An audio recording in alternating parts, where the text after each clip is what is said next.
America. All right, let's start with the latest in a long line of insults hurled at the Tea Party movement, but this one came from Senator John Kerry, who actually said this with a straight face. We have an electorate that doesn't always pay that much attention to what's going on. So, you know, people are influenced by a simple slogan rather than by the facts and the truth of what's happening. Boy, I've taken everything in me not to say a simple slogan like hope and change. Tell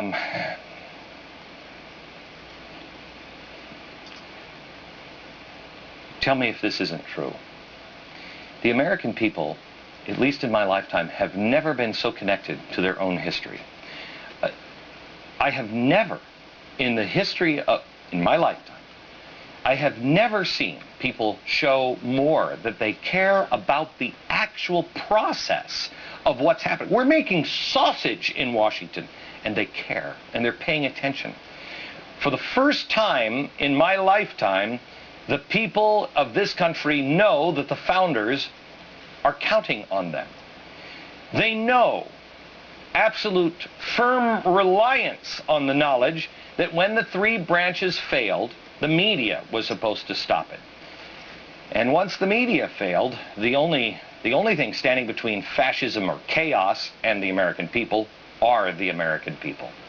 And for the first time in my life, I can tell you that I'm amazed by the American people as a whole. I mean, we've always been incredible people, but what we're doing now is this, and I haven't seen it in my life. We're being responsible. We should have been there the whole time, but me included, we weren't. I mean, we were kind of skating. We thought this ride would never end. This is a reason to celebrate, not denigrate the American people. For evidence, have you checked out the best-selling books that have just at least come from this show? I mean, we have, these are just some of the books. Road to Serfdom. Have you read this? It'll make your eyes bleed. Road to Serfdom came out in 1944. So you know, it sells about 7,000 books annually. After one episode on this program, this book sold 70,000 copies in a week. This audience is devouring books like never before, and they're books like, oh, here's one. You should read this one. This one actually explained to me, this is what really got the ball rolling for me, one of them. This is Woodrow Wilson and the Roots of Modern Liberalism. It has footnotes, riddled with footnotes. We have said the 5,000-year leap. Here's one. This is Peter Lilback's book. This is incredible. I've told you, every person in America should own this book. It's Sacred Fire. When I found this book, it had been out for 5-6 years. It didn't say the #1 national bestseller on it. People are devouring it. New Deal, Raw Deal is another one. The Real George Washington, unbelievable. Tempest at Dawn, even. How about this one? Philip Drew, Administrator, A Story of Tomorrow. Have you read this book? I wanted to hang myself through this book. Every American should read this book. It's what we're doing. And it was written in like 1912. Are you kidding me? Don't tell me that the American people are stupid. Don't tell me that the American people, some of those books are scholars' books. They weren't ever meant to be consumed by the American people. These are gigantic, small font, boring beyond your wildest imagination, yet highly informative books. Now, I'm just guessing, but I don't think people are just reading these at the beach going, this is a page-turner. It's about Woodrow Wilson. The American people know that something was wrong, and they were trying to figure out, how did we get here? And they're informing themselves. They're trying to get to the truth of what's happening. They're being responsible. In America, here is the truth. The truth is, there is a fundamental difference in America right now. We've talked about this choice. I started to write America needs to choose, but America must choose between these two. This is the choice. And it is growing more and more defined every week.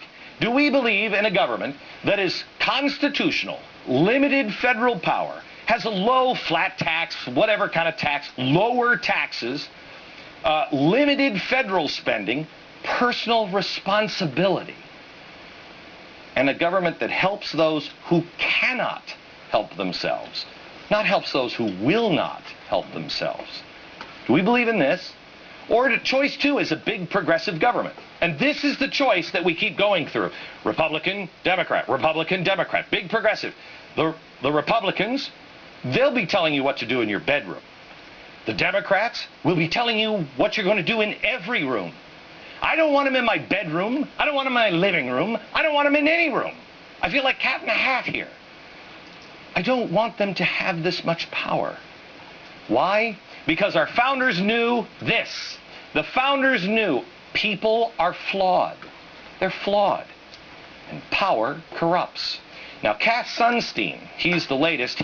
I think he fancies himself as a refounder of the United States of America. I've told you on this program he's the most dangerous man in America because no one will see him coming. He's Obama's progressive regulation czar. We found an old clip. It was put up on theblaze.com.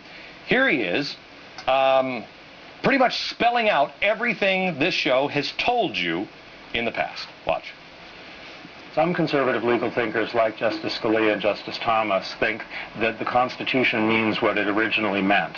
That means we should understand the document by going into a kind of time machine and capturing the public understanding of the public that ratified the document a century or more than a century ago. Okay. He's saying that it has no relevance. The Constitution has no relevance because you have to go into a time machine. This is all you need to understand. The founders knew. Limit the size of the government through the Constitution because people are flawed and power corrupts. Thus, don't give people power over you because they will become corrupt as they are people. Thus, they are flawed. Progressives don't think the Constitution applies to today. That's why they're called progressives, to make progress. Towards what? Away from what? The Constitution. The Constitution evolves over time, and it changes as society changes. Yes, it does. But through the Constitution, called amendments. We used to amend it all the time. The rest of Americans believe the Constitution still works. Now, that's the debate that it's coming down to. But that's the debate nobody's having. The debate comes down to this. Do you believe in the American experiment, the American ideals? Do you believe in this? People are flawed, power corrupts. Don't give people power over you because they will become corrupt as they are people and they are flawed. If you believe in this, you must choose this. Progressives don't hold the Constitution in high esteem, and that's bad enough. But when coupled with what progressives think about the American people, that's when things start to get dicey. You just saw Cass Sunstein dismiss the Constitution, but let me play again what he says about you. Once we know that people are human and have some Homer Simpson in them, then there's a lot that can be done to manipulate them. To manipulate them? You're the hapless Homer Simpson who lacks self-control, so you will be manipulated. And progressives like Sunstein, the solution to this problem is the manipulation and control by the federal government. I don't want to be manipulated.